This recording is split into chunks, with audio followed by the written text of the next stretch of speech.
economic impact that enslavement had on America. Okay, Mark? Yeah, so first of all, slavery is a horrible moral evil. It's a stain on our history, the original sin of our founding of the founding of our republic. Yes, we should examine all the ways that it's affected us. I agree with Richard on that. But the difference is with his example is that Ronald Reagan was actually providing reparations to people who had been directly harmed by internment. They were the ones interned. Today, there is nobody alive who is either a direct victim of slavery or who is responsible for slavery.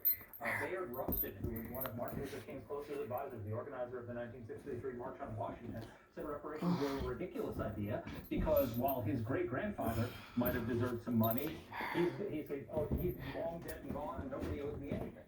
Barack Obama, when he ran for president, opposed reparations. He said the best reparations we can provide are good schools in the inner city and jobs for people who are unemployed. Most Americans can unite behind that. Those are unifying ideas. I think most Americans believe that we should be spending money on social programs to improve economic opportunity, lift people out of poverty, create better educational opportunities. Those are unifying.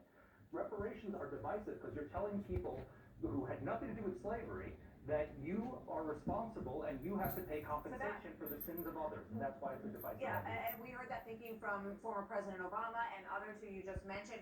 But now we hear a very different sort of narrative, a very different line of thinking. This is President Biden's UN ambassador, Linda Thomas Greenfield. Well, where's your rope? I have personally experienced one of America's greatest imperfections. I've seen for myself how the original sin of slavery weaved white supremacy into our founding documents and principles. She's the UN, the United Nations ambassador for our country, Richard. Why has this narrative changed so dramatically in recent years? No, I don't think the narrative's changed at all, and I actually agree with Mark that if we want to have a conversation about how we properly fund schools in inner cities or in black neighborhoods, we want to have a conversation about how we ensure that people in Flint, Michigan, or other parts of the country get clean water, then let's actually work in doing that and make reparations part of that work.